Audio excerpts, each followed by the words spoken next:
జరిగినటువంటి పార్లమెంట్ ఎన్నికల్లో 17 పార్లమెంటు స్థానాలకు ఎన్నిక జరగగా కాంగ్రెస్ పార్టీ 7 నుండి 8 స్థానాలను కైవసం చేసుకోబోతా ఉంది. కాంగ్రెస్ పార్టీ 7 నుండి 8 స్థానాలను కైవసం చేసుకోబోతా ఉంది. భారతీయ జనతా పార్టీ 8 నుండి 9 స్థానాలను కైవసం చేసుకోబోతా ఉంది.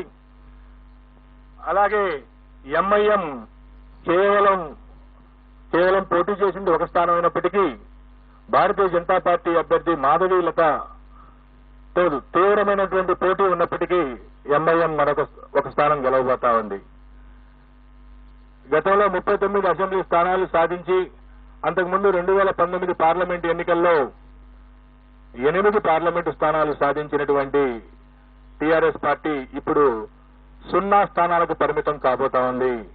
1 స్థానం కూడా ఈ ఎన్నికల్లో టీఆర్ఎస్ పార్టీకి వచ్చే పరిస్థితి లేదు.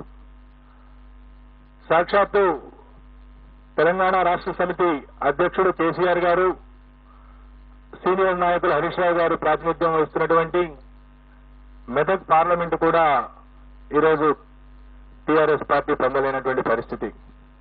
గడిచిన అసెంబ్లీ ఎన్నికల్లో 7 అసెంబ్లీ స్థానాలలో 6 అసెంబ్లీ స్థానాలను సాధించినటువంటి టీఆర్ఎస్ పార్టీ 2 లక్షల పైచిలకు మెజారిటీ 7 స్థానాల్లో సాధించినటువంటి టీఆర్ఎస్ పార్టీ ప్రస్తుతం అక్కడ 2వ స్థానానికి రావడానికి పోటీ పడే పరిస్థితి, 2వ స్థానంలో కూడా ఉండే పరిస్థితి కనబడట్లా.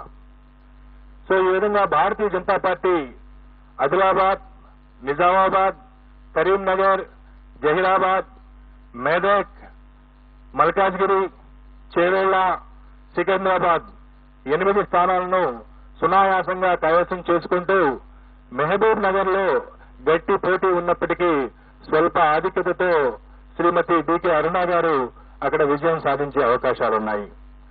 అలాగే కాంగ్రెస్ పార్టీ మిగతా నియోజకవర్గాల్లో కాంగ్రెస్ పార్టీ విజయం సాధించేటువంటి అవకాశం ఉన్నది. ఎంఐఎం హైదరాబాద్ పార్లమెంటు నుండి విజయం సాధించే అవకాశం ఉన్నది.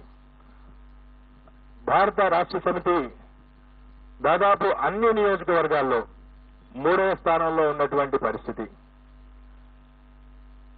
బీఆర్ఎస్ అధ్యక్షులు మాజీ ముఖ్యమంత్రి కేసీఆర్ గారు అధికారం నుండి దిగిపోయిన తర్వాత ఆయనకు మెడకు చుట్టుకున్నటువంటి కాళేశ్వరం ప్రాజెక్టు మనందరం చూశాం. మేడిగడ్డ వారధి కుంగినటువంటి విషయాన్ని, మేడిగడ్డ వారధి కుంగటం, ఫోన్ ట్యాపింగ్ ఆరోపణలతో టీఆర్ఎస్ పార్టీ యొక్క భవిష్యత్తు తలకిందులైందనేటువంటి విషయాన్ని మీ దృష్టికి తీసుకొస్తా ఉన్నా.